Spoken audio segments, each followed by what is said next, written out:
Quack. Guten Morgen, Nation.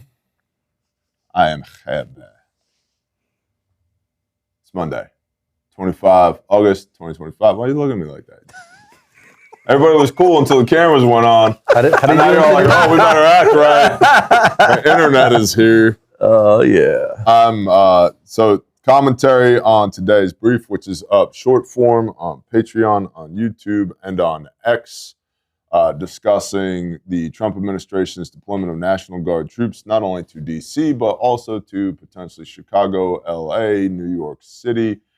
Wyoming was on the list. Wyoming was on the list that provided troops, wasn't it? Not of places that would send troops. Gotcha. Okay. I mean, what the hell's in Wyoming? You think like land? I've been to Lander, Wyoming. They could probably use like one Humvee. There's some hippies up there. Yeah. But I don't see them like. I don't see them getting out of line. Yeah. No, me and Dud were up there because we did a teaching up in where the heck was that? Cody, outside of Cody. Thank you. About an hour and a half west of Cody, at the last piece of private property before you get into Yellowstone National Park. It was gorgeous. Got to sleep in Teddy Roosevelt's cabin. It was awesome. Nice. Isn't Yellowstone a volcano? Allegedly, Super volcano. It's a super volcano. Yeah, don't So that's downgrade. a little downgrade concerning. it. It's a super volcano. Yeah, super duper. Nice. Okay. It's like saying, like Superman's just a hero. He's a superhero. That's right. Okay. So, so we gotta. but keep while we that were up upgrade there, here. me and Doug, we're like, hey, let's swing by Knowles, National Outdoor Leadership School. And so we did. We swung by Knowles. We had a conversation with a couple of people about some stuff. But we went to the Knowles field office first. And wow. Wow. There's some full-blown ass hippies up there. That was interesting. I was like, I don't know if I would trust this guy to like teach me how to not die in the woods. He's got like Birkenstocks on and like a visor and like a they them thing. And I was like, ooh, okay, whatever. So one Humvee could probably handle it in Wyoming. In Lander anyway. But the rest of Wyoming is absolutely gorgeous. Yep. So allegedly, still in talks with the property owner up there, but allegedly at some point we'll do some classes up there, which would be cool. Yes. But I think Wyoming is one of the 17 states that's providing guardsmen to police D.C. now. And then the story is that they're also potentially going to deploy to New York City, which is historical, Chicago, and L.A. You guys ever been to any of those cities? All three. All three. Joe, you ever been to L.A.? A couple times. L.A., New York, never Chicago. Yeah. I go two ways on this. I like the optics of it, but I don't like the precedent that it sets. Right. That's kind of Because when the next administration or the next administration or the next administration, once you set that precedent, it's there. right. It's fine. We just deploy National Guard troops to cities when people get out of line. Yeah. And here, it's probably going to be a tinfoil day. I mentioned this briefly I knew it. in the brief earlier today. Yeah. I took a note. I was like, I got to bring that up. I mentioned this briefly in the brief earlier today. To my understanding, during the Biden administration, I know this to be true, during the Biden administration, James Comey, the director of the FBI, classified us as domestic terrorists. I am legally a religious extremist. I'm good with it. Kiss my hairy white ass if you don't like it. But we read the Bible and do what it says. We grow our own food. We provide our own security.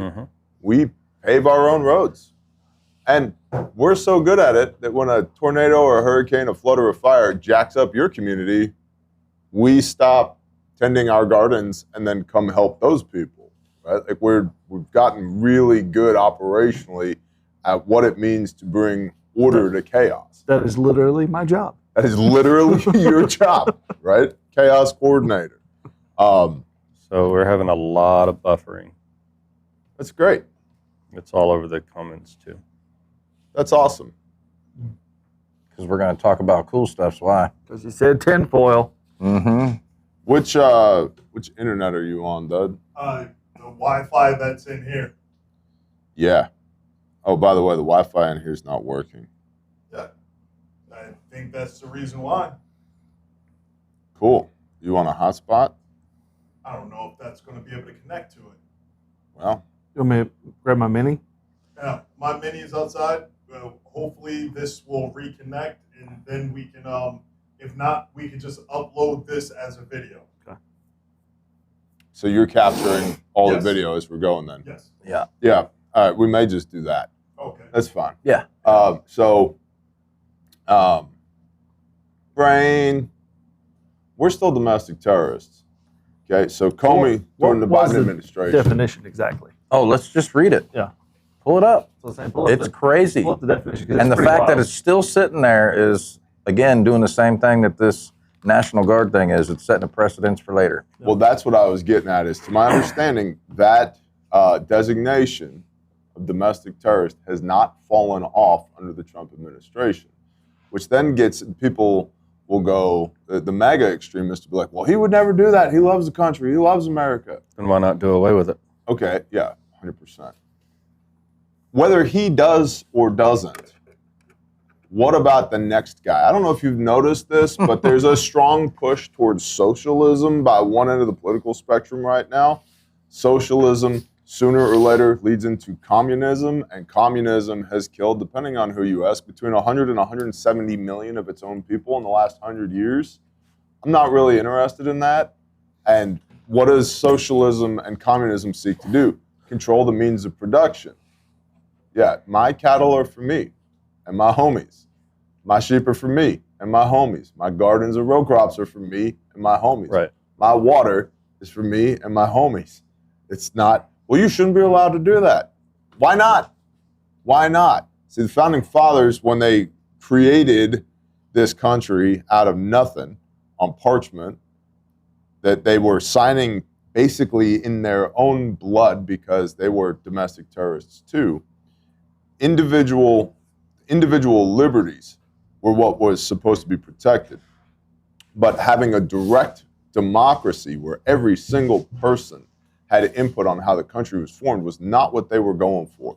They wanted a representative republic, right? Which is why we have a bicameral legislation, a House and the Senate, blah, blah, blah, without getting too deep onto the civics. The people were supposed to be represented initially. The House represented the people, and then the Senate was appointed by the state legislature. 2 senators would go to D.C. So you'd have equal weights and measures, checks and balances between the populace and the state government represented at the federal level. Well, that shit started falling apart well over 100 years ago. Now to the point, and this gets into this redistricting, which is in part why Trump is used. It's under the guise of crime. It's under the guise of crime that we need the National Guard to come in. Well, if they have a narrative and they have something in mind that they want to do, they'll utilize any vehicle or any narrative that provides the vehicle to execute what they want. It's cover for action, right? Thank you. Yes, that's 100% what it is. Cover for action. I mean, it's the same way with James Comey stating that we are domestic terrorists. Mm-hmm. Like, all it is cover for action for the next guys to come. And it seems like it happens quite consistently. They'll allow somebody to say or do something and then allow a certain period for standoff for everybody to forget about it. Mm-hmm. And then a couple administrations later, they utilize what he said as precedents for why they can do what they do. Violent criminal acts committed by individuals and or groups to further ideological goals stemming from domestic influences such as those of a political, religious, social, racial, or environmental nature. From the FBI. Pause your video. I feel like that's been modified. I'm I still don't think that's the definition I remember reading, because it called out like farmers and like people that grow their own food, what it looks like. And it also said if you believed in the Constitution and all these other things with it too. Okay, red flag. The Constitution, man. Forefathers wrote that thing so that we would not be adherent to a king or a queen or anything. I mean, the President of the United States, while I respect the position, is literally meant to be a public servant to serve the people. Yep. To be of the people and for the people. Not to rule over them? Correct. Yeah, and we've gotten to the point where we collectively, the populace, worships these people. Yeah. Right? Everything has become an ideology. Right? And then you have these ad hominem attacks like, well, if you don't support Trump, then you're a piece of garbage because you want the country to fail. I never said that I didn't support him. You know what I mean? Right. It's like, I want the country to do well. I live here too. My kids are going to live here when I don't live here anymore. I want things to go well. But when everything becomes an ideology, when we have raised politics to the level of religion for a lot of people, whether they admit that it's a religion or not, whether they realize they've adopted certain doctrines and dogmas of a political party or not, it's then when you question the intent of individuals within that system, or you question the methods that are being used by these individuals, now I'm a heretic. Now it's burn me at the stake because you're not in lockstep agreement with what some political asshole said, as if the politicians and the media are trustworthy people anyway. See, the whole purpose of the Constitution was to allow us the opportunity and ability to utilize critical thinking. Yep. And now we've regressed so far away from that to where you are literally demonized for operating on such a level of critical thinking that you're not lockstep with the populace, and all of a sudden now, yep, you are a heretic. You are what's the word? Domestic terrorist. You know, it's like, if you don't fall in line with the narrative, I mean, you hate this nation. What? So there's a subsection terminology from the FBI regarding domestic terrorism: anti-government or anti-authority violent extremism. This threat encompasses potentially unlawful use or threat of force or violence in furtherance of ideological agendas derived from anti-government or anti-authority sentiment, including opposition to perceived economic, social, or racial hierarchies, perceived government overreach, negligence, or illegitimacy.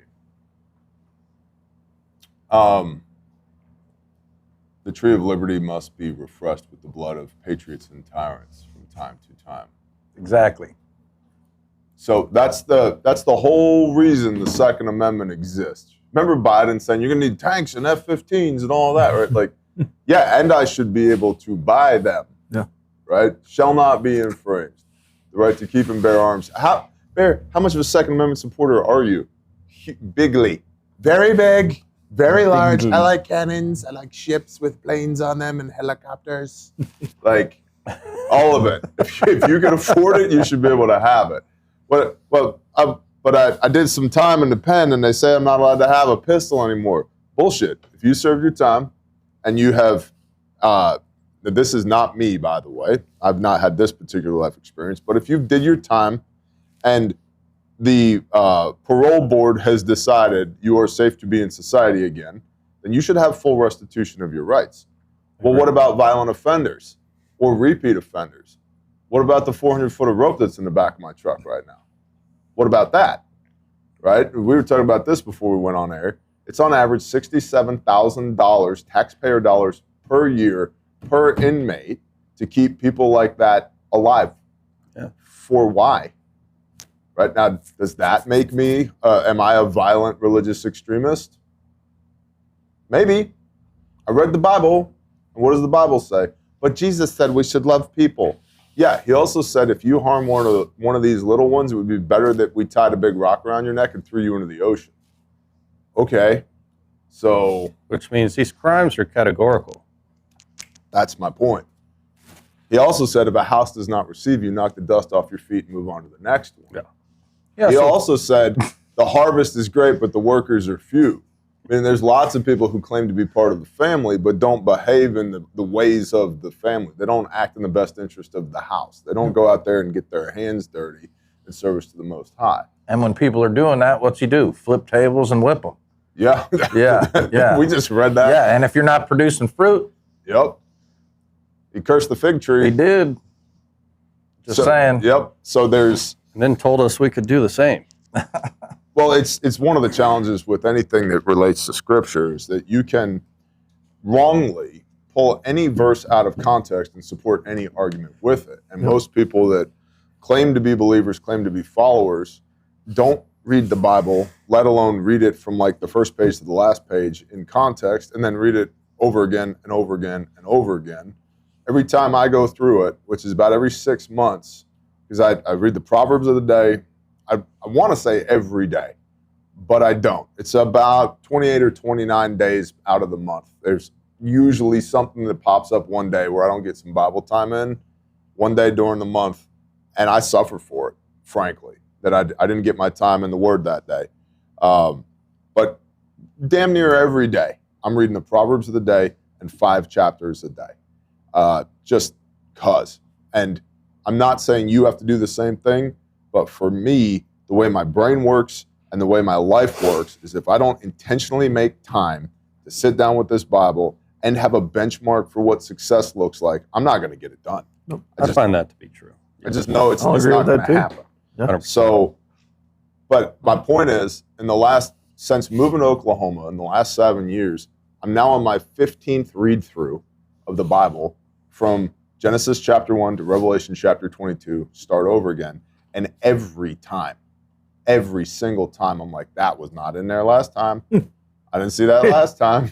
I've been going back to Ephesians, and it's just everything. I mean, just over and that wasn't there. Yeah. That wasn't there. Dude, Ephesians is so rich. Yeah. It's so rich. Reading that this morning. Really? Mm-hmm. Which chapter? Chapter 2. Ephesians chapter 2. Yeah. Phenomenal. Yep.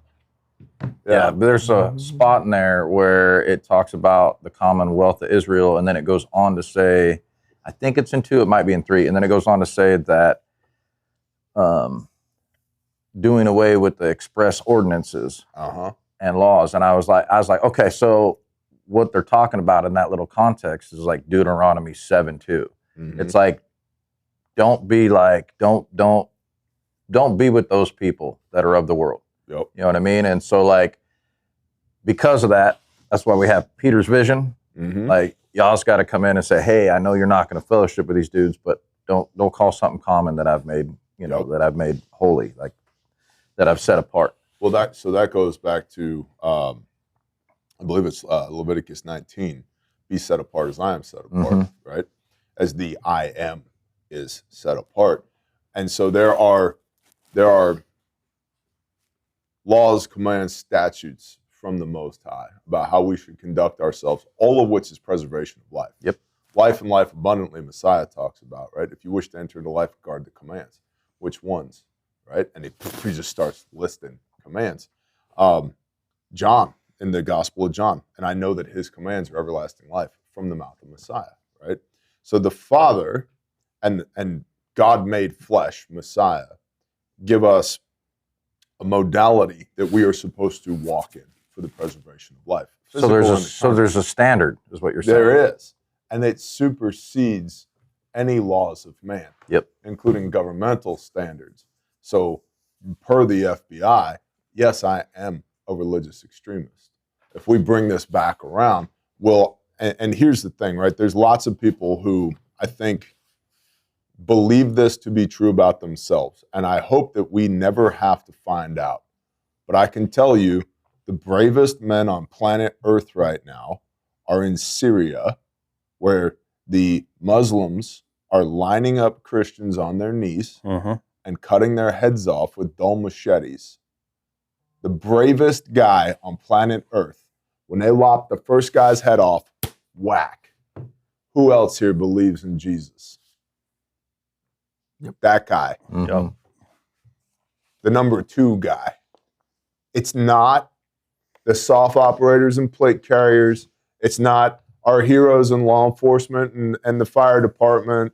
It's not the get-rich-quick pastors. It's not the entrepreneurs. It's that guy in Syria on his knees who directly in the face of imminent physical death goes, yup, do me next.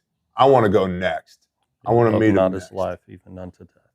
Loved not his life even unto death. Yep. And if that makes me a religious extremist per the FBI, kiss my hairy white ass, homie, because we will all answer for our actions here on earth to a higher authority. Yeah. And there are implications to how we live this physical life beyond the physical. Did you say here on earth to a higher authority? Yeah, I did say that. That's cool. Oof. Oof. Did you read Revelation 21 recently? It's 19, 20, 21, 22. There's a lot of meat in there. Those that have eyes to see and ears to hear. So let's bring it back around to rage bait for the internet, because that's what they love. Do it. Hey, listen. I love it. I got an email from a guy probably 5 or 6 years ago now. He goes, Barry, I got you all figured out, Barry. You're just using this prepper stuff to get people to read their Bibles. Yep. Where do I send your sticker? Check. Yep. 100%. Because there's things that matter and there's things that don't. And I would submit to you that preparedness is biblical. The prudent man foresees evil and hides himself from it. That's different than cowardice. I mean, how many proverbs are there? Do not enter into a fool with his folly, right? It's like what wisdom comes from the Spirit, discernment comes from the Spirit. And we're told by Messiah to walk in meekness. Meekness is not weakness. Meekness is to have a sword and to have your hand upon your sword, but to keep it sheathed. And so what that means is I have the ability for death and chaos balanced with wisdom and discernment. Okay? If we were to couch this in some kind of like military manual terms, it's asymmetric warfare. It's the capacity for asymmetric warfare. You don't engage with an enemy that you don't have the ability to overcome. Right? And what's super cool, let's rewind back to the early part of the book. 2 of you shall put 1,000 to flight. Okay, right? And we can see when the Father when his kiddos are operating in his will, he literally tells them, no man will stand against you. Yeah. It is not possible for you to be overcome. However, Isaiah, when our sins create a separation between us and the Most High, now we can't even deal with ourselves, let alone any of these external threats. Right? And so we have this physical proving ground, if you will, where we get to choose how we will walk and who we will walk with for the preservation of life, for provision, protection, and blessing. And when you're walking with Messiah, you're walking in the Spirit, we're literally told, fear nothing but Yahweh your Elohim. Fear nothing but the Lord your God. And because fear, from a Hebrew, not Jewish, because everybody loves to get that incorrect, from a Hebrew perspective, the book was originally written in Hebrew, the Old Testament anyway. Fear means to deeply respect. And so when you fear anything else, you're deeply respecting your own shortcomings, your inadequacies, your lack, all of that. And listen, I'm human too. I get wrapped around the axles too, right? Like I look at a P&L every month, every week, sometimes, right? Like I get it too. I have a wife who has an Amazon account too. Like, there's a Sam's Club right over there that my wife can't walk into without walking back out of. I'm planning a wedding right now. I get it, right? I have plenty of worldly fears, right? Yeah. But it's like none of that. And here's, especially as a man, here's the really challenging part. None of that is my job. Provision is Dad's job. I'm just a conduit for it. Protection is Dad's job. I'm just a conduit for it. 100%. Blessing is Dad's job. I'm just a conduit for it. And so this has been a really helpful framework for me that I will give to y'all out there right now, those who are listening. If I'm struggling with provision, protection, or blessing, those 3 categories, that's Dad's job. It's not for me to carry. It has nothing to do with you. Nope. I'm just a worker bee in the hierarchy. If that makes sense, right? That's true. I tell Lauren that all the time, man. So All the time. So I got to give that back to Dad That's right. if I'm struggling with that. Yep. And that prayer can, listen, you can pray without even making intelligible sounds coming out of your mouth. Mm-hmm.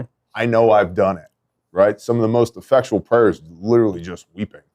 Please, Dad, help. Scripture talks about a groaning. Yeah, yeah. And that he is able to discern that by the Spirit. Uh-huh. Praise Yah. Because sometimes, and that we need to be careful not to reduce our prayers to an incantation. Right. Because we don't do magic. It's not magic. Yep.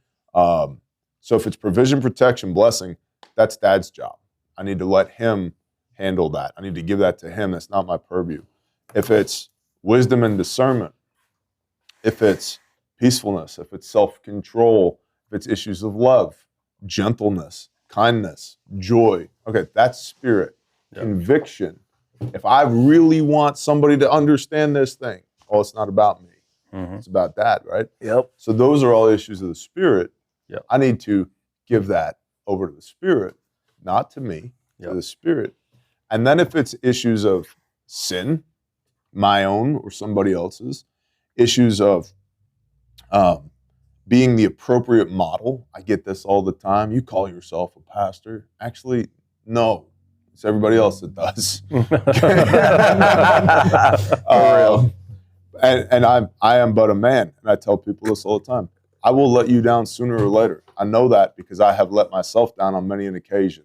So it's just a matter of time before I let you down too. Yeah. Right? It's Messiah's blood that makes me clean also. Right? I'm no better, no worse than anybody else. I am a son of the Most High. And I got to remember that.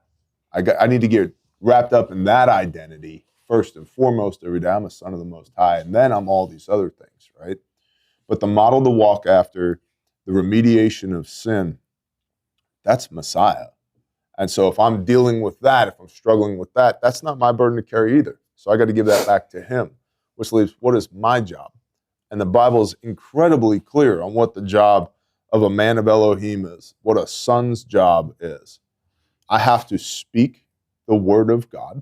That's required of a man of Elohim. I have to speak the word of God. And I have to be about my Father's business. I have to do kingdom work. Yep. Simple as that. I got to do those two things, right? And what does that look like? Well, raise your kids up in the way that they should go so they do not depart from it when they are older. Forsake not the widow and orphan, right? Heal the sick. Let the lame walk, right? Be the light. Go out into the world, even as I'm set apart. We just talked about this at Kid Rosh. If you have a flashlight and it's really dark outside, and you turn the flashlight on, now you can see. And you can help people who are lost in the darkness.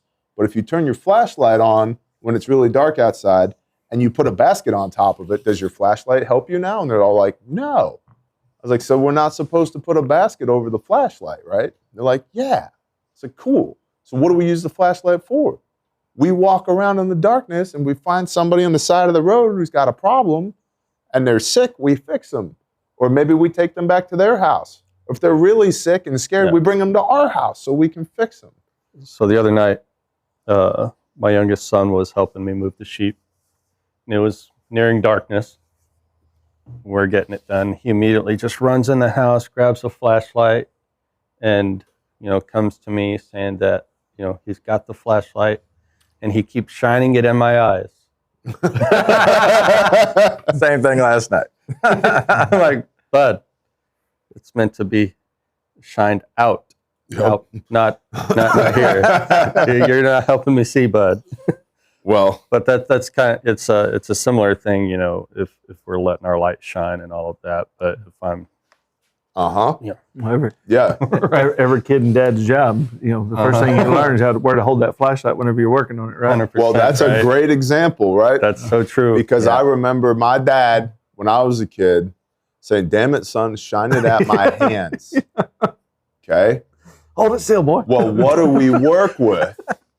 Our hands. Right. Put the light on your hands so you can do the work that needs to get done. Yod.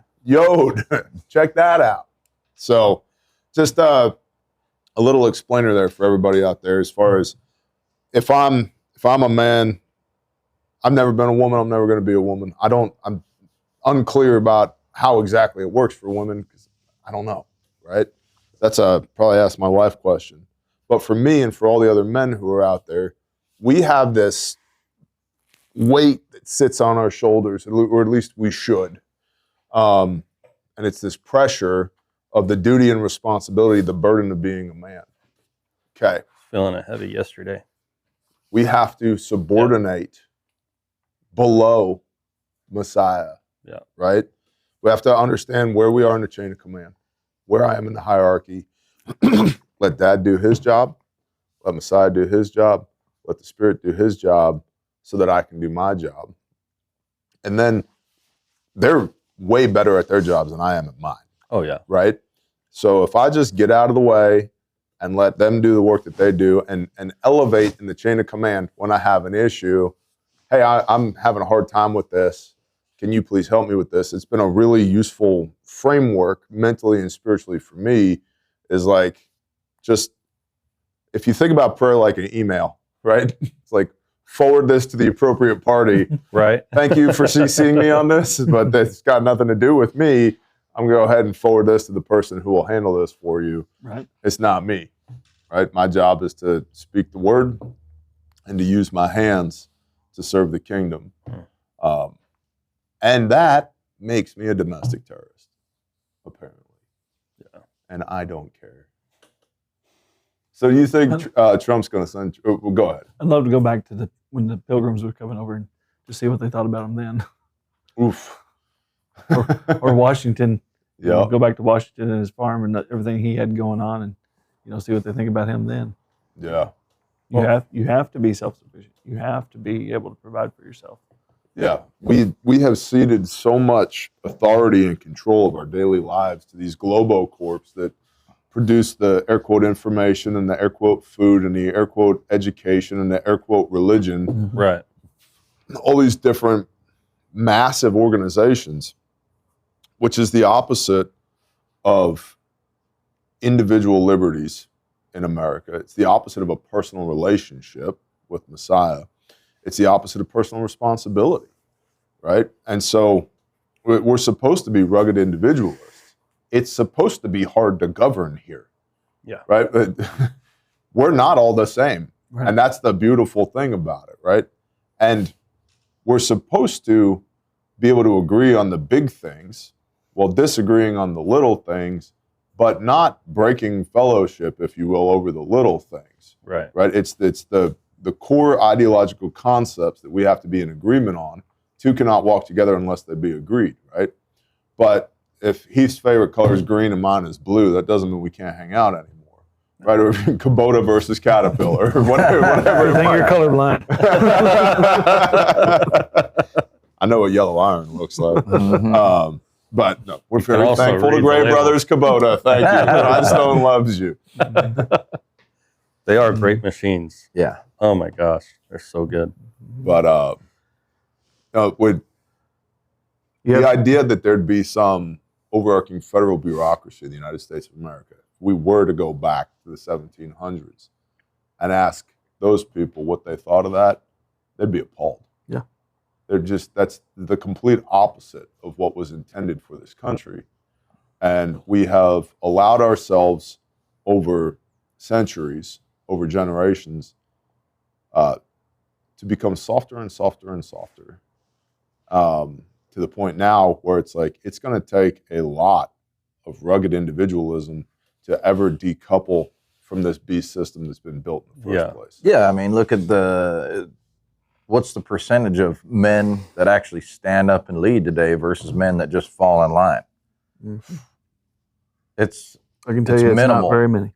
it's minimal. Everybody wants to shuck off the liability, the responsibility. Mhm. I don't want to be responsible for that. Subcontractor I don't want faith, liability for Their that. responsibilities, all the things. Well, when you look at, you bring up, colonial days and founding fathers and all of that. Meekness is a thinking man's game. That's a good word. And what did they do? They got a bunch of men together to think about the circumstances Yep. and write a document that provided legal regulation and clarity for how men are to conduct themselves and how we are to be governed in this nation. Mm-hmm. But they also coupled it with a capacity for violence. Yep. Yep. Precisely the definition of meekness. Mm-hmm. Precisely exactly what Messiah is desiring for those who love him. Yep. There's nothing different. Otherwise, why sell your cloak? Yeah. Well, we've given away our covering. Yeah. Without trading our covering for a sword. Hmm. That's there's a That's a lot good word. to that. Yeah. Yep. There's a lot to that. So, you think Trump's going to send troops to New York City? I don't know, man. I think it's going to be interesting on what happens when that shows up in these cities, and what kind of little shenanigans are going to happen as a result of that. Yeah. I mean, You know, well, I remember being in New York on the subway, and there was National Guard troops guarding the subways. Mhm. I remember that. So, I mean, that's probably something that would be tolerated. Now, if it looks something different with them conducting raids or whatever, or, actually arresting people in mass, Yep. then it might look a little bit different. People might respond differently. But I think people want that security. They want to feel safe in their spaces, and what they tolerate, they'll just keep on doing. But I think there's some necessary law and order that has to step in and be in place to correct the disorder that's been occurring. You bring up a good point, though, because this is not necessarily unprecedented Mhm. in New York City, but it will be reported on by the mainstream media Mhm. as if Trump is a dictator, he's a fascist, sending in the military to, overstepping his bounds in New York City, the 5 boroughs. Yep. I mean, there were fully armed National Guard troops standing there, to just What's going to happen the first time that a civilian domes one of these guys with a brick and they defend their Yep. brothers? What are they going to pave that on Yep. the media? What's that going to look like? And that's the concerns that I see. Well, bringing it conspiracy mind here, right? What if that is just the vehicle that's being utilized, or the narrative that's being utilized to put troops in position? Because maybe they see something potentially coming. 9/11 did happen. I'm wearing that hat too. Regardless of where you're at on who did it, why it happened, whatever, none of that matters. The fact remains that it did happen. So are they seeing something or trying to perpetuate something on the other side, and you just using that as a reason? Mm-hmm.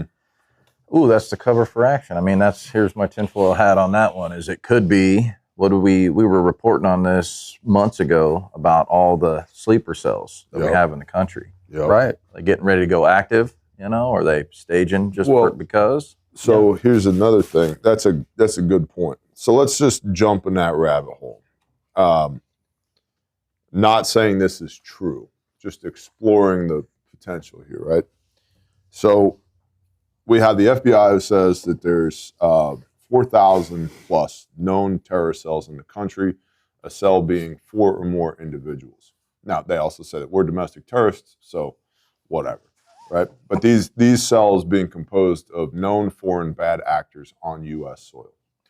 There are also myriad, like millions of weapons that have been pre-staged, usually in Connex boxes, Sierra Leone containers. Mm-hmm. Chinese nationals have been documented in this country, certain individuals, for 20 plus years. It's part of why this legalized marijuana thing is so dangerous here in Oklahoma, because they have to have a way to wash those funds. And so they take that cash and then they buy weapons and ammunition with it. They stockpile that and they send what's left back to China. It's not the only way they do things, but that's definitely one. They also take that cash and buy people with it and traffic those people. How would I know? www.calebhouse.org, Caleb with a K, because I have access to intelligence that I cannot share open source. But there are weapons here. There's billions of rounds of ammunition here. There's 4,000 known terror cells of foreign bad actors here already, not including the 12 to 20 million illegals that came in during the Biden administration, many of which documented were military-age males, okay?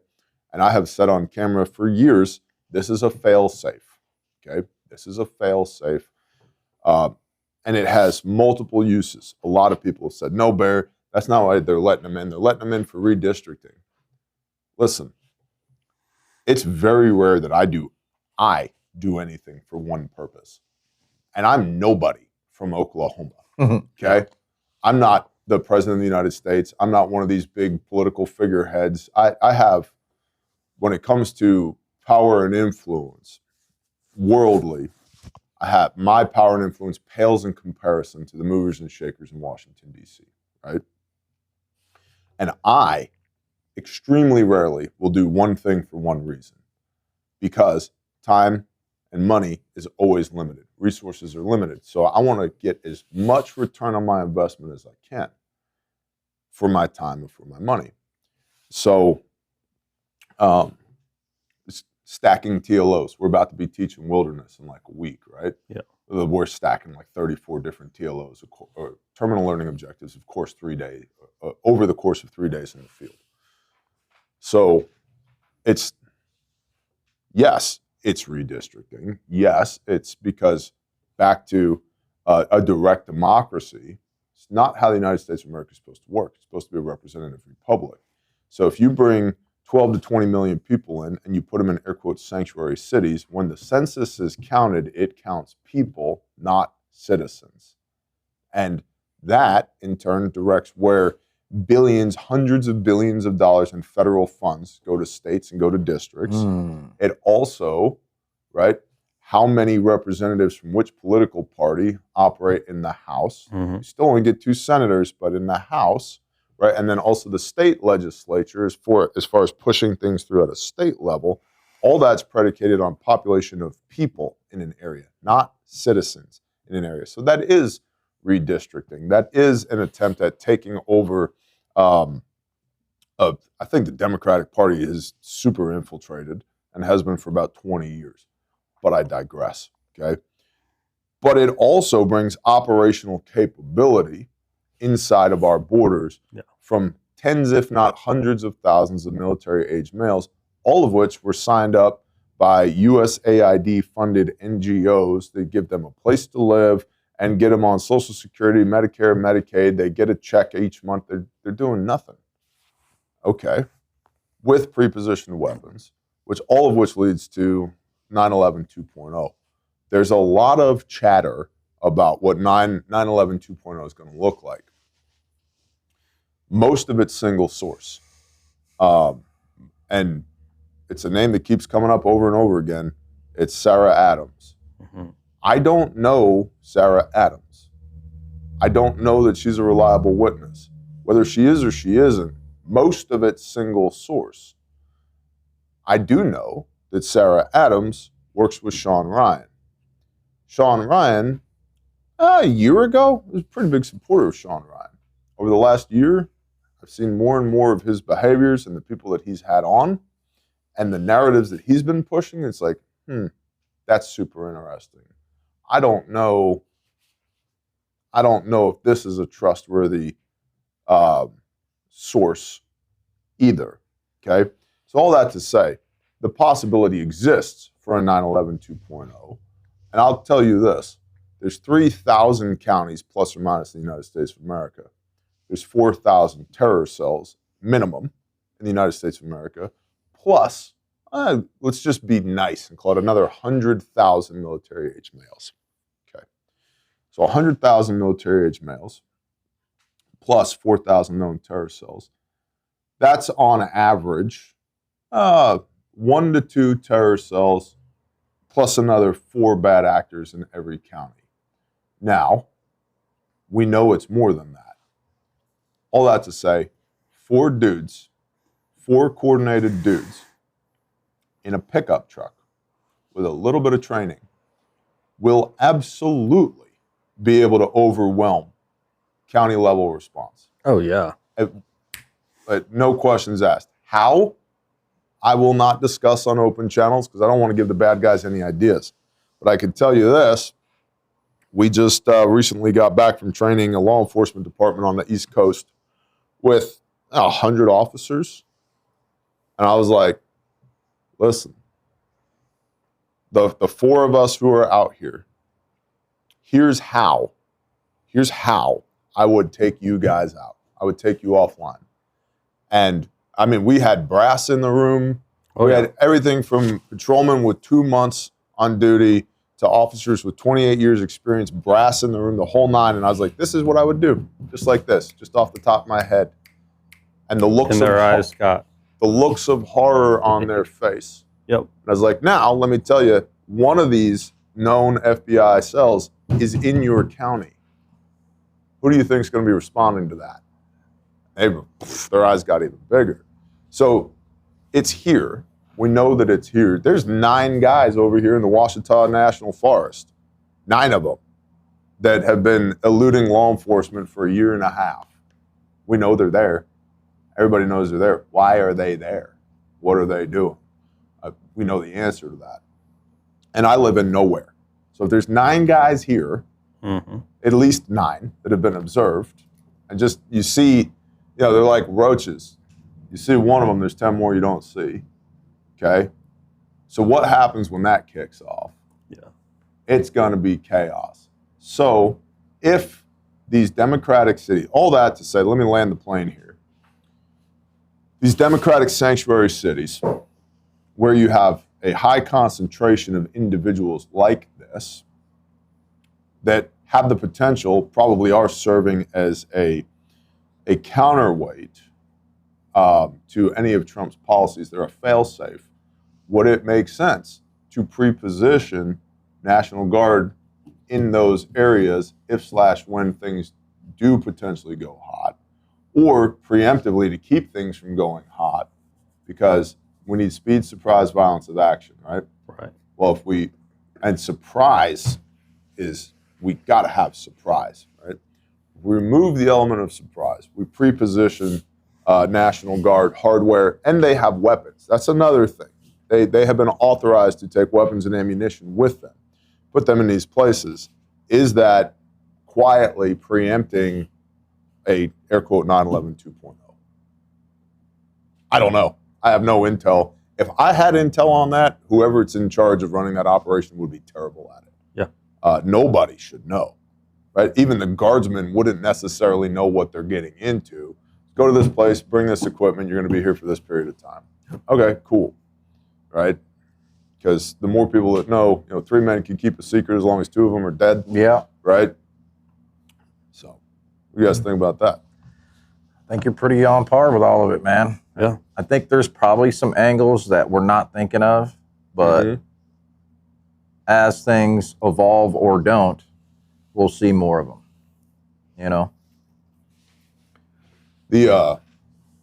You guys heard about the Samson option? Nope. Mm-mm. I've heard of it, but I forgot what it was. Pull it down on itself, but Yeah. Yeah. Sure, you remember who Samson was in the Bible? Yeah. Are we live or are we recording? Oh, Probably going to be one here in a minute. Samson option. So, officially on paper, the nation state of Middle Eastern New Jersey does not possess nuclear weapons, officially on paper. However, they all the way do. Because of military-industrial espionage in the 60s and the 70s, they midnight requisitioned, stole. By the way, biblically, are we allowed to steal? Nope. No. Okay, cool. Just checking. Wait. Plunder? Yes. Plunder, Steal yes. Not from your brothers. You Not can't from your plunder your brothers. brothers. Not from your brother. Which there's a whole thing to that as well. Can't plunder your brothers. It's got to be sanctioned plunder too, because sometimes it's like burn everything, not keep it. Yeah, put it under the ban. Yeah. That's right. So anyway, Middle Eastern New Jersey, they tactically acquired our designs for nuclear weapons. And they have 70 or so to this date. Best estimates. Officially on paper, they have 0. But it's known that they have them, which is part of why Iran has had such a big push to get a nuclear weapon. It's why North Korea is pushing to get a nuclear weapon, because you can be a little tiny nothing state. Once you get nukes, you now have the ability for what's called mutually assured destruction. Nuclear weapons are a deterrent. That's what they are. They're a deterrent. And here's how so for Middle Eastern New Jersey. The Samson option is if there's ever an existential threat to Middle Eastern New Jersey, it's going to be wiped off the map. They will intentionally target New York, LA, Dallas, Houston, Paris, Moscow, Kyiv, London, on down the list.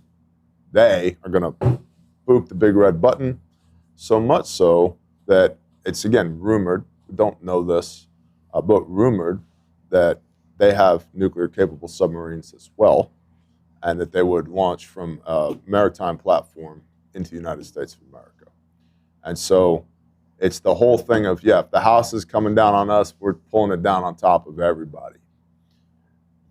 So there's a lot of conjecture and opinion as to how and why this administration has been dealing with the Netanyahu administration is because of the Samson option. So, Commander-in-Chief hat, okay, all's fair in love and war, gets to the question of who is my brother, right? Who's my neighbor? Love your neighbor as yourself. And that old meme of your neighbor is whoever you're hoping it isn't, right? Yeah. Okay. Messiah says you'll know them by their fruits. What do? Okay. And again, we can take any Bible verse out of context and use it to justify any behavior. Yeah. Commander-in-Chief hat. Cool. I'm going on an abduction spree. I'm going on an abduction spree in Middle Eastern New Jersey. And I'm putting very important people under house arrest in each one of these cities. I'm just going to hold them. I mean, they'll get whatever they want. You know, you want bone and ribeye? No problem. You want some champagne? Yeah, got you. Whatever. Okay, but you're staying here. Why? Because that changes the mental calculus on whether or not we hit the big red button. Okay, you're not getting out alive. And we, the United States, we have a lot of covert capability. We have been compromised by compromised networks in the intelligence spaces, the military spaces, the political spaces, the industrial spaces.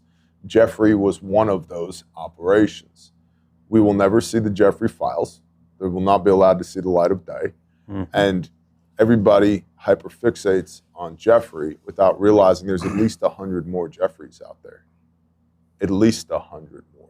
We have just called that we touched the edge of this thing that happened and is happening and have called it Jeffrey. Yeah.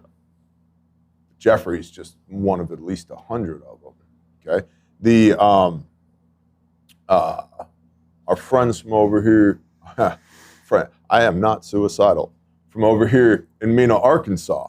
Oh, yeah, part of that as well. Yeah. In the music space, Sean Puffy Combs, Diddy. Yeah. That's another individual there. Well, he was acquitted. Okay, sure. Mhm. What do you need 1,000 bottles of baby oil for? Okay, I'm just saying. A good time. All of these operations exist, and they're not just here in the United States, they're globally, okay? So we've been compromised, known.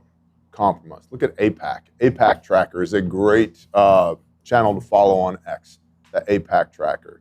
They're phenomenal. Every time a politician makes a statement, APAC Tracker gets down underneath their post and goes, this person has received $353,000 from APAC this year. Interesting.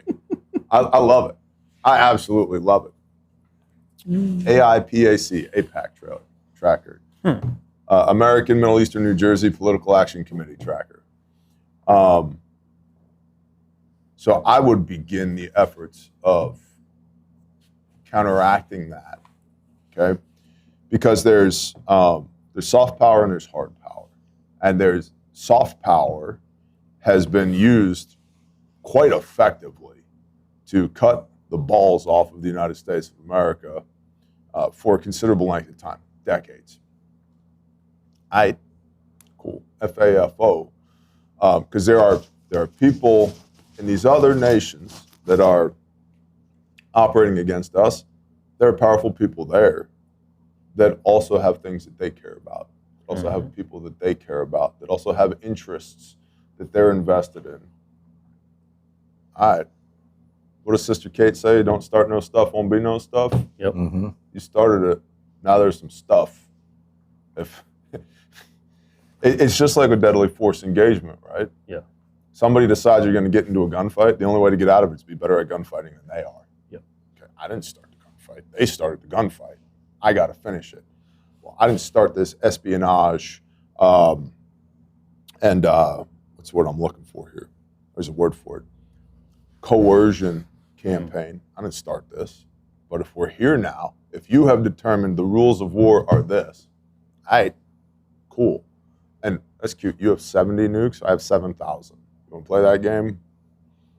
You're going to be able to read with a Geiger counter from the moon what your country's readings are. So, and that's the push to get to Mars. and that's why Elon wants to put robots on Mars, as if he can escape the firmament. This moron. Right. Right. I don't remember none of them rockets from the 50s, 60s, and 70s ever having that blue trail behind them like we've been seeing. Looks like a wake on a pond. Yeah, is it a different fuel, maybe? Probably. I think it's skimming the firmament, but you know. Yeah, yeah. So there's firmaments, plural, as well. Is it Isaiah talks about the birds fly in the firmament, right? So there's levels to this game, and people have said, yeah, well, there's the atmosphere, then there's the upper atmosphere, then there's the ionosphere, and okay, cool. Firmaments. Shit, I guess we're here now. Happy Monday, everybody. But dang it. Maybe, I don't know. And I think that Trump came into office the second time around full of piss and vinegar. And I'd be scorched earth, man, if it was me. After what they did to my family the first time around, yep, ain't no way I'd have every power I could use against them. 2 assassination attempts. Yep. You're right, drug his family through the mud. I mean, you can try to shoot me, you go after my family? Nope. Yeah, I've said this before and I'll say it again. Heads on spikes 2028. Yep. And that's where I'm at. The White House lawn should be riddled with iron spikes with people's heads on them. And yeah, that sounds really extreme, Bear. Uh-huh. And I think that's, we as a populace have been so kowtowed as to what are the limits of acceptable behavior have collapsed and collapsed and collapsed, that we have a bunch of really nice people that are unwilling to do the things that are required to pull out of this tailspin that we're in. Mm-hmm. Or we will have socialism, and then we'll have communism, and then the government, maybe not this government, but the government will actively be killing its own people through starvation, through mass shootings. And when I say mass shootings, I don't mean Chicago over the weekend.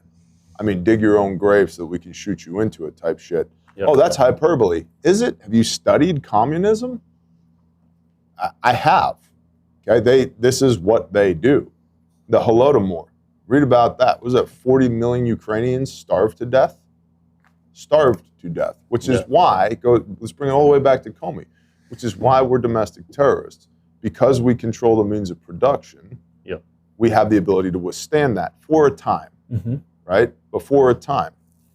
And which is why, what does socialism do? It attaches to the means of production, so it takes away your ability to withstand the government. Right now, it's not my food anymore. It's everybody's food. Well, I didn't see everybody out here watering the sheep, weeding the garden. I didn't see everybody out here hauling water, cutting firewood, right? So if we're going to get back to what America was intended to be in the first place, it's going to take a lot of effort by a lot of people, which is why the agencies and intelligence communities have slapped that label on the people that are already doing that, because just by labeling somebody as a domestic terrorist, that creates downward pressure on that type of activity that other people would think, well, I don't really want to engage in that. I don't want the smoke. Okay, well, at what point do people, like, for 15 years, man, I've been hearing, remember the Tea Party, no step on Sneck and all of that, right? Like, it's time, man. It's time for the Second American Revolution. It's time. How much more shit do people have to take until it's actually time? Where are you guys at? Everybody's comfortable. Everybody's comfortable. Comfortable is dangerous. Comfortable is very, very dangerous. So I used to climb wind turbines, the High Line and all of that, right? Climbed trees with a chainsaw. I've done a lot of work in the air, a lot of work on ropes, done a lot of sketchy stuff in my life. It's when you get comfortable, people get injured or killed. Complacency kills. Yeah, you should, and I would tell, day one climbers who'd never done any work in the air before, it's like, shouldn't be afraid of it, but never get comfortable with it. Trust your gear. Trust your gear, trust your training, trust your guys. That's it. That's what every time. Because you get 400 foot in the air on a piece of half-inch rope, okay? That's the only thing. It's the only thing in between you and the ground.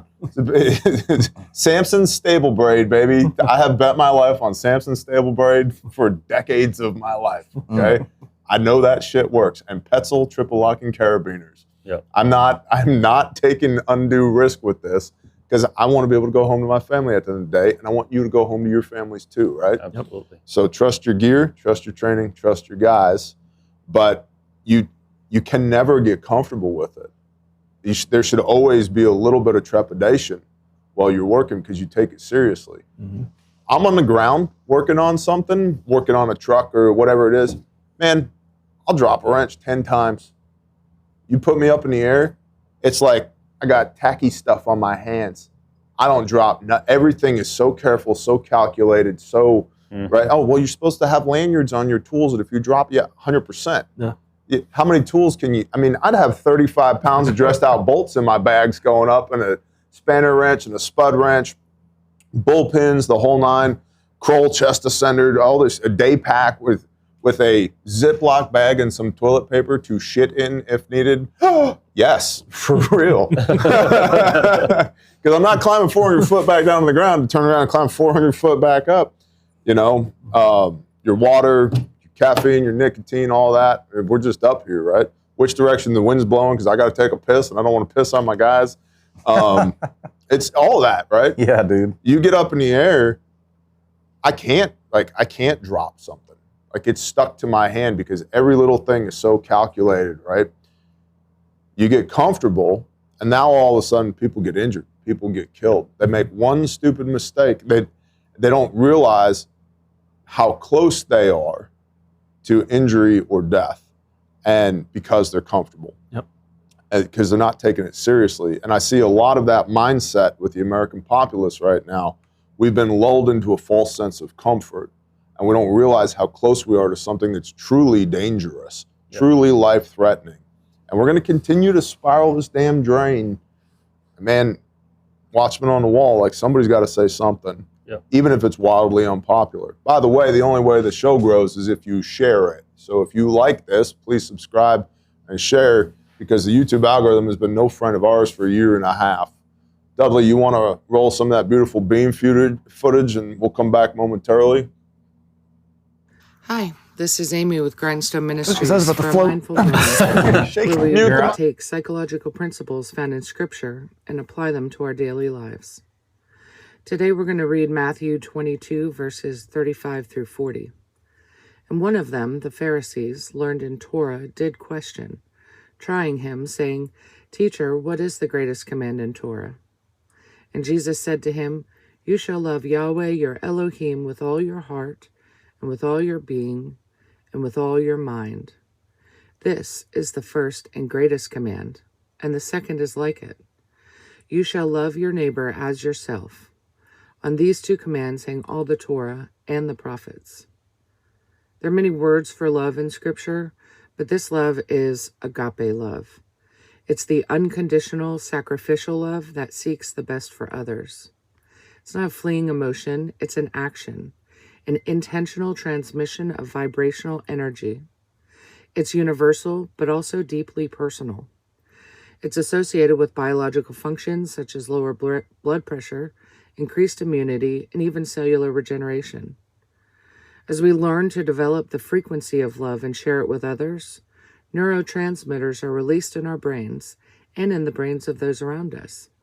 And when we love each other as a group, we create this kind of resonance with vibrational harmony like an orchestra of God's love.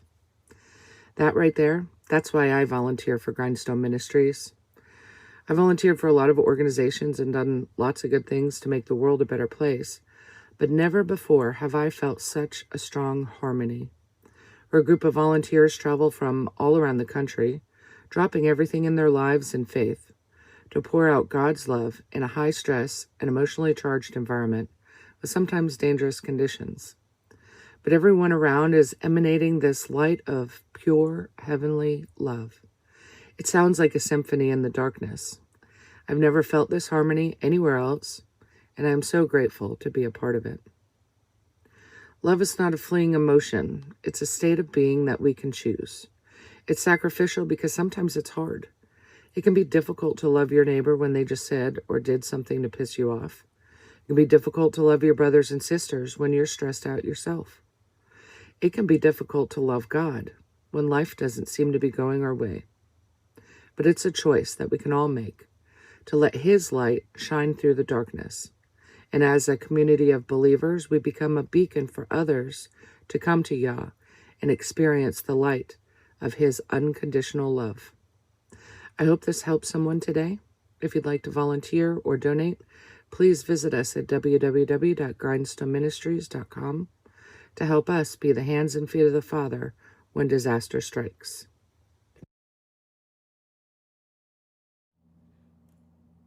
So I'm loving these from Amy. Yeah. These little mindful moments. And a lot of people don't know, Amy is a volunteer. Mm-hmm. She does not take $1 from Grindstone for anything that she does.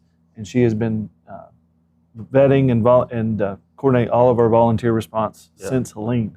She's fantastic. And she's done a fantastic job. Come out with us on several of our deployments that we've been on. So I love her. Just want to say thank you to her. Yeah, Amy's amazing. And, Thank you. I hope she keeps doing these mindful Her and moments. her husband, they're Yeah.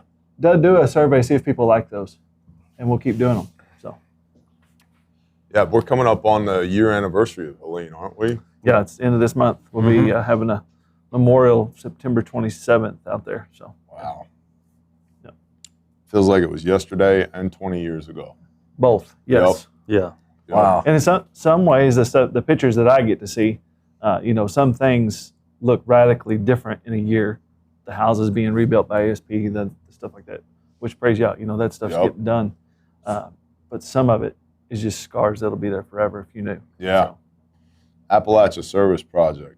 They've done a lot of good work out there. Yeah. Yep. Appalachia Service Project, Samaritan's Purse, both have done really, really well. So. Awesome. What the heck were we talking about? Tinfoil. Tinfoil. Tinfoil. Tinfoil Mondays. 9/11 2.0. Oh, that's right. Something spurred. We're kind of going in one direction with the National Guard being sent out into the cities. I wonder how much of that could potentially be just kind of staying on that tinfoil theme. A soft rollout of Neuralink for behavior control. Okay. Does the National Guard have Neuralink? I don't know. But I'd imagine there's at least some form of contracts or something established and predicated. Now, this is just in my mind. I have no idea. 2 layers of tinfoil for this one. But if they're already naturally working on the technology, and if they have the opportunity to move troops in, why not perpetuate? And this is like me thinking maybe with their mind. Why not perpetuate some form of behavioral control, some mechanism to allow control? My brain fell deep into SOD on this. So for those that don't know, there's minimum 4 ways that the Bible can be read and understood. The first is called the parashat, which is the literal. The second is the remez, which is allegorical. These are parables. Messiah's parables. He loved remez. And then you have the drash, which is comparative, comparing the word and comparing interpretation of the word. It's where it's the root of midrash. And then you have the sod, which is the mystical. And frequency is something that used to be very understood and taught, and now is considered some like woo-woo bullshit, because like it was allowed to become the realm of the hippies and the gurus and all of that, when it actually belongs to the Most High. Frequency is a very real thing. And if you know anything about music, or you listen to music, those are all frequencies, tonalities. Everything has a specific frequency. In fact, you can destroy, you can demolish incredibly large buildings. A guy that was doing this during the early 1900s, he would determine the specific frequency of a building. It's 6.7 hertz or whatever it is. Tesla. Put a 1 pound weight on a steel column and just have it tap the steel column in time with the natural frequency, the resonance of the building, and it would amplify. Every hit would get larger and larger and larger and larger until the building would literally shake itself apart in about 24 hours. No explosives, no nothing, okay? So you bring up Neuralink. We know that there are frequency weapons that exist for crowd control. We also are carrying around frequency in our pocket. They're beaming frequency all over the damn planet, right? I have no service. Yep, it might be a good thing, okay? Different line of thinking, but in the same vein. I was hooking up the electrical at Refuge for the laser beams. My son and a buddy ran the wire in the ceiling, terminated the switches and the outlets and all of that. But I told him, I said, hey, just leave me the wire dangling at the main panel. I'll handle that. Because it's 400 amps. And I didn't want to take the building out of service because my schedule, I couldn't be there on a day when nobody else was there. I was like, I'm just going to do it live. And it's 400 amps, 240. Now, I've worked around way bigger stuff than that. It's only 240. It's not 480. It's 240. It was 400 amps, 240 single phase. I've worked around stuff that's way bigger than that, but still 6 milliamps across the heart will stop your heart. Right. 6,000ths of an amp. For those that don't know, I got 400 amps on the main lugs right here inside the building that I'm going to be working around. So I take the appropriate precautions.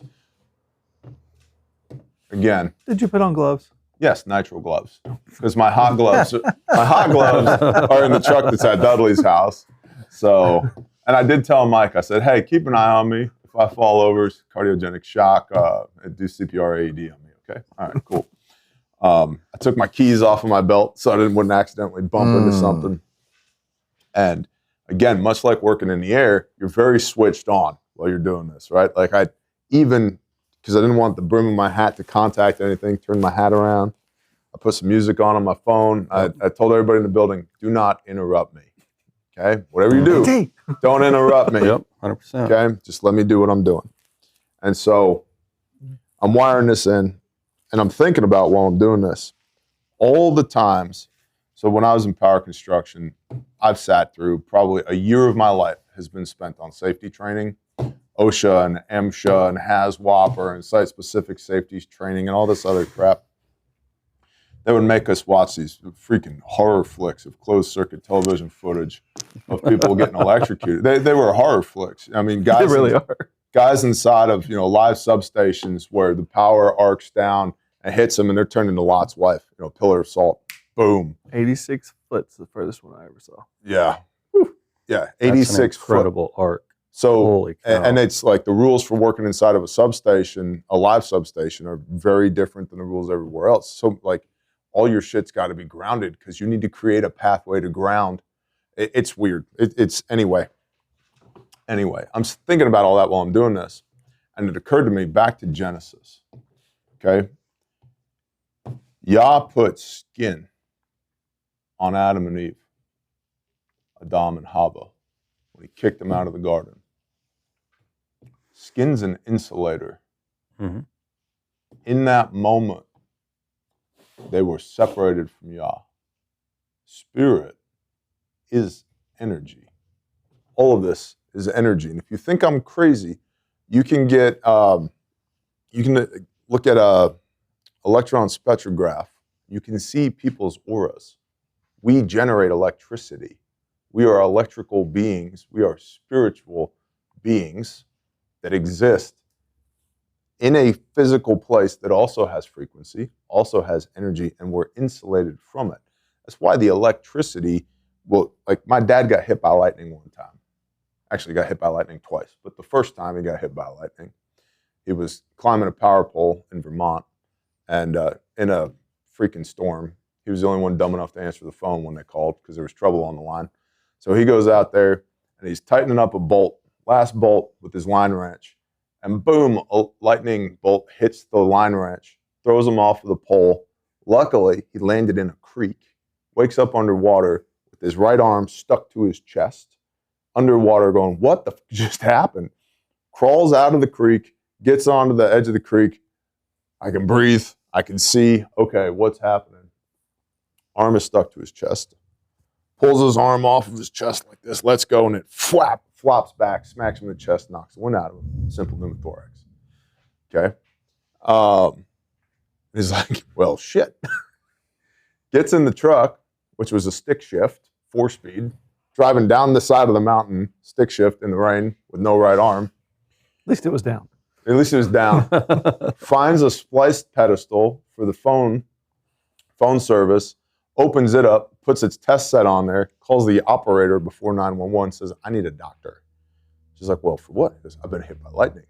She's like, okay, hold on.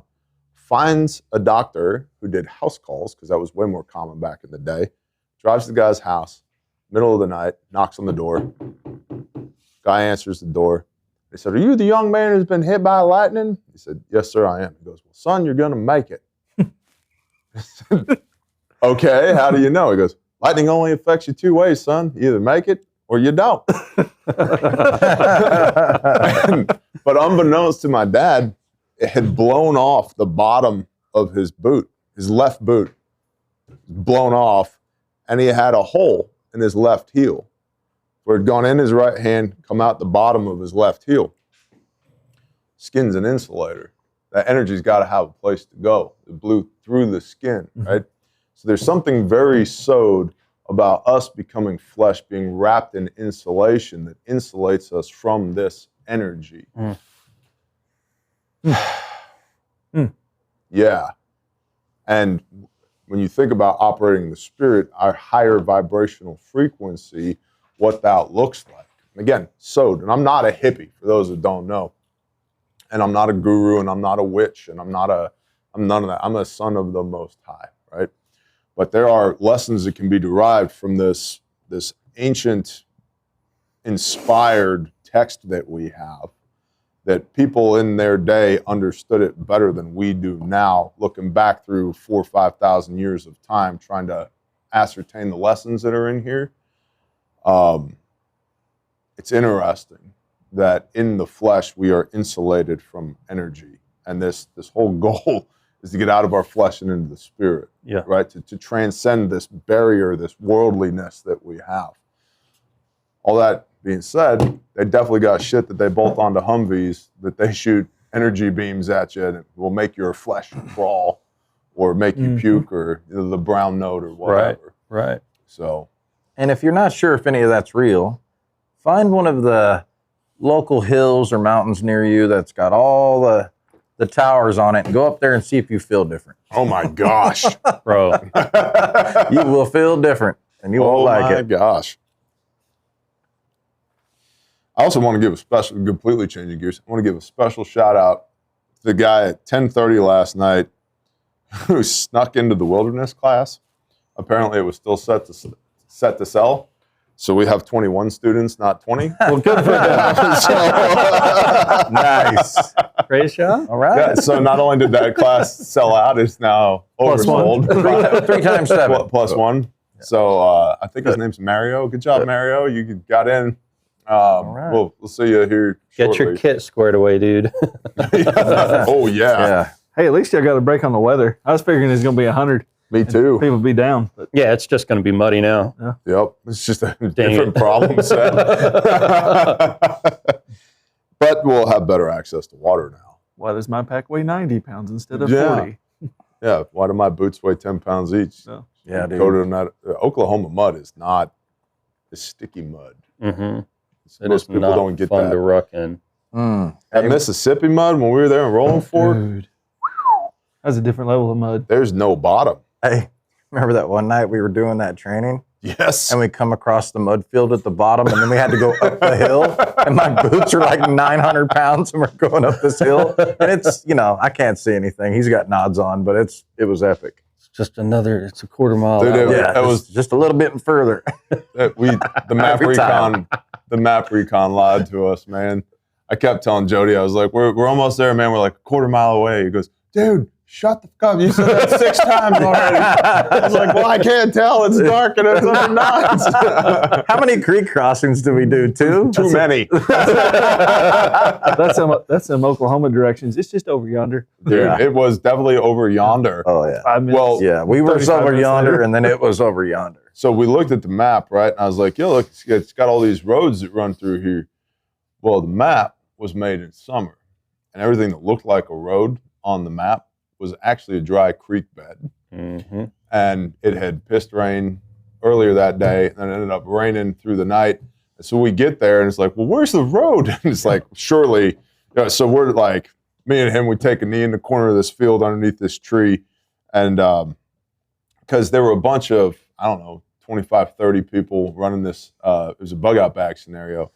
Only one of them knew we were coming, and that was a maybe. And so what we intended to do was to surprise them and do a quick ambush and then be the morale fairies because we knew it was going to be cold. We knew it was going to be wet. So I had my day pack loaded up with like candy bars and instant coffee and a spare whoopee for everybody, right? Because per the map, it was like 1.2 miles. Whatever. Bro, it was not 1.2 miles.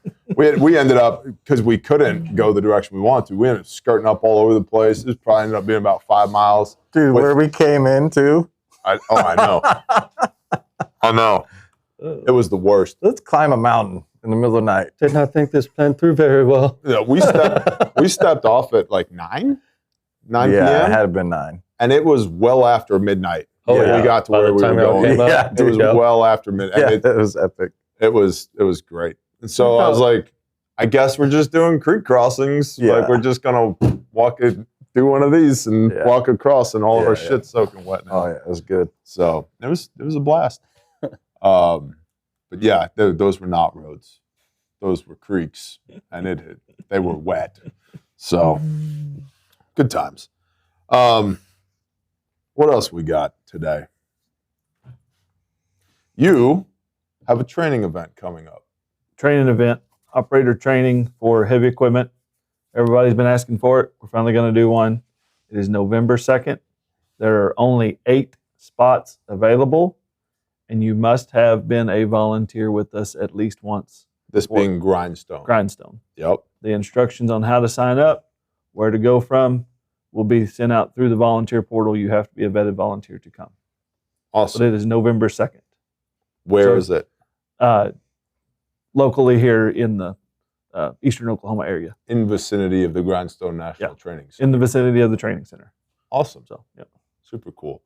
And you have a 20K matching this week only. Found out this morning we have a $20,000 match that is available this week only.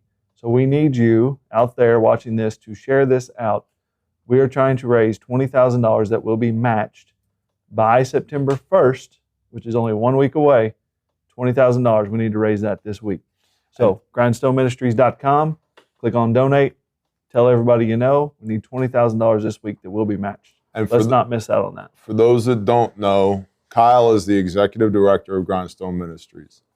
I am the founder of Grindstone Ministries, which sounds like way more important than I am at this point, which is super cool because the organization has grown.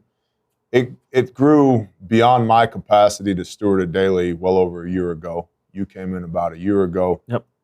And that's what you do now is steward it daily. And both Heath and Jody have been volunteers with Grindstone for I don't know how long, years. Long enough. And Grindstone does pro bono disaster relief. I think that's really important for people to understand. We look for the people that last week didn't know how they were going to buy groceries and this week don't have a house because of a hurricane, a tornado, a fire, or a flood. And we are 100% privately supported by y'all. Small donations. Our average donation is about $36. Yeah. So, and that's including our big donations that we've got. Praise yeah. Yeah. And if- so, go ahead, brother. No, go ahead. What I was going to say is if you've never experienced going and serving a community in the middle of a disaster, a tragedy, go help people because the light that comes from that and the love language that people receive in the middle of that stuff made me fall in love with Grindstone because we had the manpower and the assets and the resources to help people in a lot of ways that local people couldn't. And even some of the bigger organizations, which kind of have their hands tied because of legal issues, we're still able to do. Yep. And I think that thing right there, that just seems like a simple thing, will change your life. Well, the thing with it is, going back to Ty and what we were talking about, is we're not beholden to the government or anything that we do. Yep. Nope. We're going to go help people. Yep. We're going to do the right thing, and then we're going to do the next right thing, and then we're going to do the next right thing after that, and we're going to keep doing that as long as the Father lets us. Yep. And that's what we have to remember. Everything that we do is the next right thing. Yep. Yeah. I don't know how many towns and cities we've been in. So our God is a God of order, right? And when there's chaos, what an honor that we get to show up. And I don't know how many towns and cities we have been in where usually the event happens and it's usually afternoon, evening, or nighttime. So the following morning or afternoon, the following day, that daylight period, the leadership in that area will hold a community meeting to address what has happened. I don't know how many of those I've sat in, but it's been a bunch. And one comes to mind, Barnesville, Oklahoma, sitting in that. We were up there. We'd gone up for recon, slept in the parking lot of the library the night before. Yep. It was a beautiful night. It's just a little chilly, and I would have got great sleep if it wasn't for all the displaced dogs that were running up. Roof? All night, I have no food for you, homie. I must sleep, and then I will find you food. Oh. They're like, come on, man. There was this one black dog ran up on me like 5-6 times, and I rolled over finally with my weapons light on my Glock, and I put it on strobe mode just to make it run away. I was like, I have got to sleep, okay? Get up the next morning, and they have this community meeting, and OHP, Oklahoma Highway Patrol, was there. The one cop in that town, Bear Nation, what's up, bro? Super cool. Like the father had plans. Right? Yeah. We're sitting in that meeting, and the mayor was a good guy, but overwhelmed. They always are overwhelmed. He's like, and they're holding it in this little church, which had shofars at the door, which was fascinating. holding it in this little church. We go in there, and the mayor gets done talking, reassuring the people, hey, we're still doing search and rescue. We're going to get a count. We're going to handle things. Guy from OHP speaks, really good guy. And they get done, and I said, hey, can I say a couple of words? And they're like, sure, go ahead. I said, I'm not going to tell you guys what to do. It's not my job. We're just here to help. However, this is your first tornado. It's not my first tornado. So you need to go ahead and issue sectors, right? And then coordinate work in each sector so that you don't have volunteers just haphazard all over the place. Then do controlled access to those sectors. You work in sector 1 or you live in sector 1, you can be in sector 1 because that's going to eliminate all this rubbernecking of people trying to drive through your little town. The roads are already tight, and now they're covered with debris. Look at Travis County.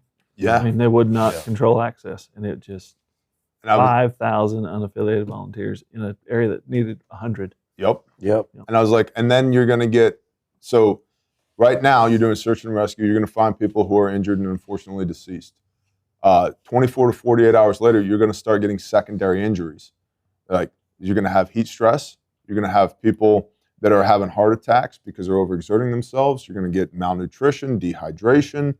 Then you're going to get, sports injuries, turned ankles, pulled back, the whole nine. Then you're going to get lacerations and people who are injured with chainsaws. And they're like, okay. I was like, so what that means is right now you got all your emergency management personnel, all your emergency services, everybody's spun up 24-hour coverage right now. Stop that. You don't need that. You need to start working in shifts, 12-hour shifts, so we always have a rested crew that's going to come on shift because the emergency is not over. Mm-hmm. Okay, there was a spike, then there's going to be a lull, then there's going to be a secondary spike, so forth and so on. I did my little spiel for about 5 minutes, and the OHP guy, he looks at me, he looks at the mayor, he looks at everybody else, he goes, whatever you need, OHP's got your back. You just let me know. We'll work with you. And he goes, Mayor, frankly, this guy knows more than anybody else in the room. You should do whatever he tells you to do.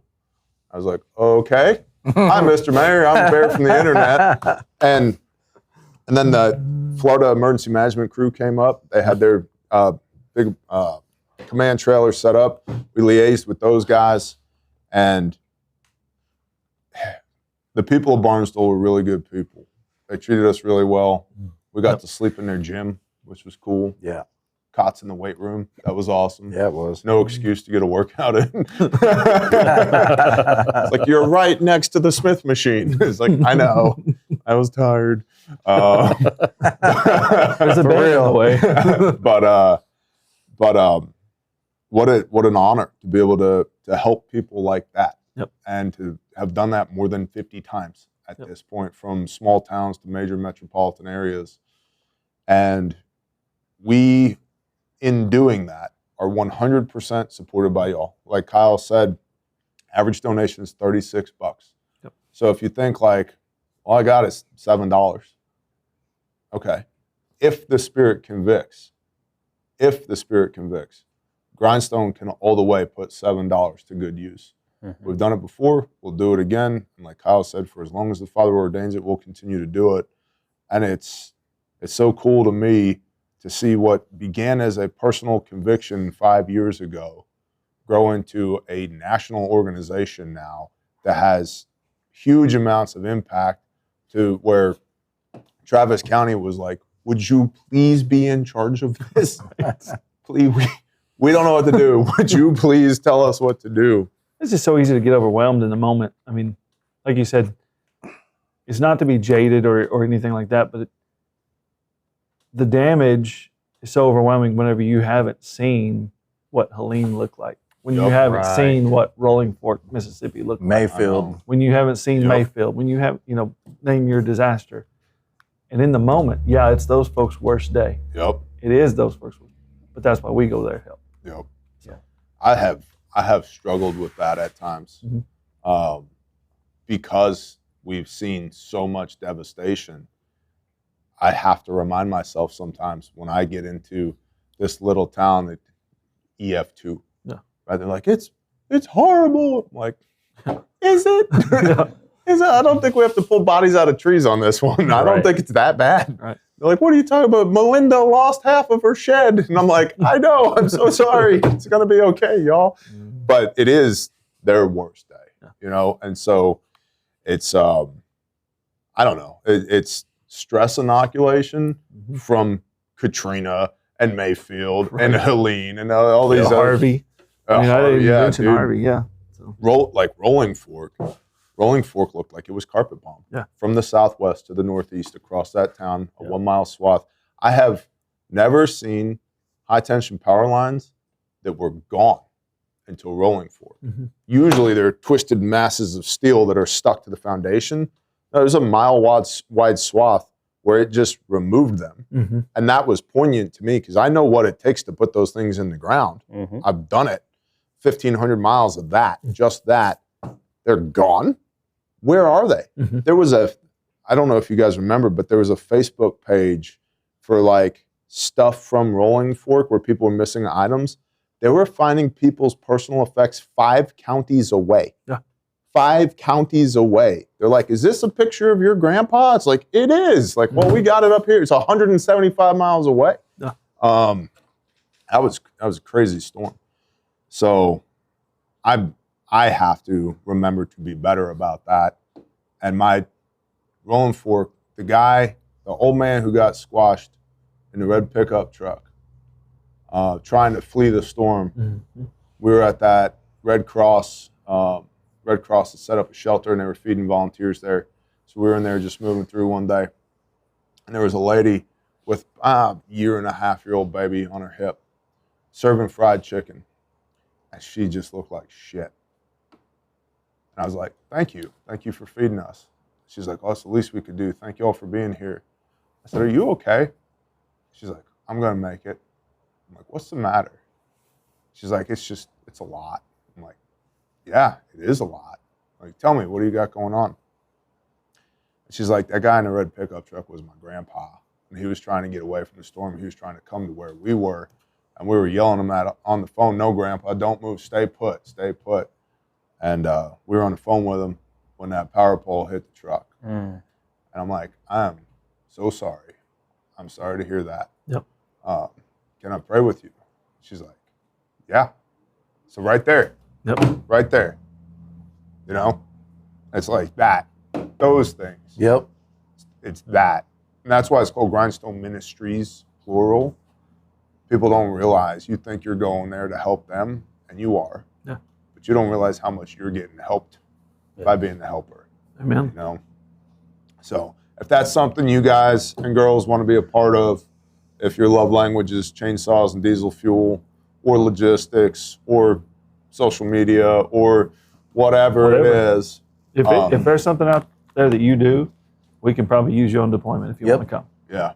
I mean, we have, in our SOPs, we have 13 different sets of teams that go into the field. That's beautiful. Yeah. The only other thing I had was the command trailer. My Amron guys, holler at me.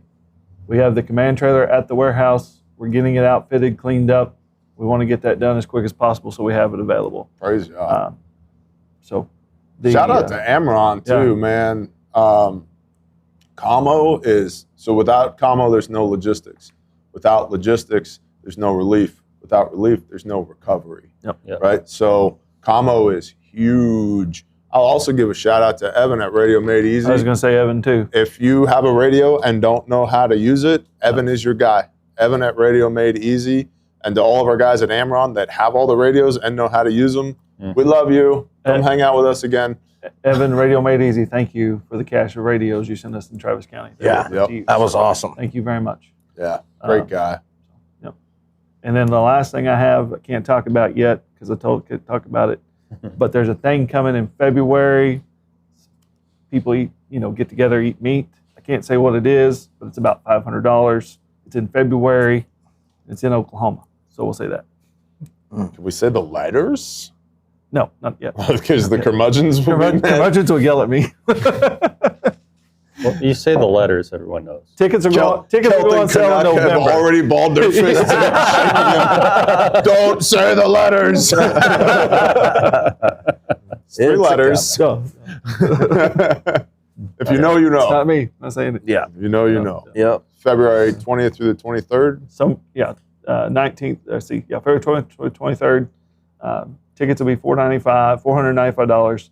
Tickets will go on sale November 1st. That's when tickets will go on sale. And for everybody that knows or needs to know, that's at a break even. Operated at a break even. Break even, yep. Yeah. So, Which is perfect. And you must be a patron to attend it. yep. Have to be a patron. That's one of the requirements. So, Appreciate that. Yep. Patreon's $10 a month, man. I don't know what to tell you guys. Let's see. Refuge code LABOR20, LABOR20. Labor Day promotion going on right now. It's 20% off store-wide if you need a kit, or better yet, you need training. We have whatever you need at refugemedical.com. Go there, check it out. Call the store, shoot us an email. By the way, that 20% off, that's wholesale cost, okay? So that's what we have headroom in the kits. Every percentage point above 80% of cost is what runs the company. So right. Just so we're all clear here, I would go deeper if I could, but I can't and not stay in business. So, I mean, I have 5 or 6 lives saved with a kit now. And yes. I'd rather use my refuge kits than my EMS bag. Appreciate that. I mean, I do. That's what I'd rather use because I know where it is. I know how to get to it. It stays together. It doesn't go flying everywhere. So we just quoted biker facts for a sheriff's department in Tennessee because they have 12 motorcycle officers, one of which responded to an MVA motor vehicle accident. He had his little tiny kid on him and was like, no. Nope. There's not enough shit to deal with this problem. So, and apparently another officer in that department, 4-wheel cop, was like, dude, call Refuge. Like, he's like, this is my Refuge kit. I have this because what we're issued with the department is wholly inadequate. Just call these people, get one of these. And so he did. And so, probably sending 12 biker facts to Tennessee for those cops, which is cool. And so if you have an agency or department or a church security team, by the way, I have an entire curriculum for church security as well. And so training and kits, we do all that at refugemedical.com.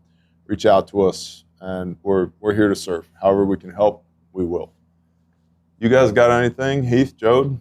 Nope, that's it, man. I think we covered all the stuff. Buckets and Bibles, Friday Night Live. Friday Night Lives, jump on there, man. Yep. We Bible it up. We call it Nerd Out with the Word Out. The Tactically Torah. Tactically Torah. I think my next video is going to be on the 2 witnesses in Revelation. I'm looking forward to that. I really enjoyed the last one. So. And I have a mic, so my audio is going to be better. Sorry about the that hour-and-a-half long video pertaining to the rapture and context. I had a technical difficulty with audio where the first half hour is just, unless you have earbuds in, you can't hear me. I was listening to it on my pickup on Bluetooth. I had it on 30, like my volume All maxed the way out up, all the way yeah, up. maxed out, And I yeah. still trying to lean in and Come listen. on. You still was- have it was the good. file? Yeah, I do. Oh. And I changed all the audio settings Awesome. and boosted it up 400%, Awesome. and it still uploaded at a lower rate. So I don't understand it. So I'm probably just gonna try and redo it. Okay.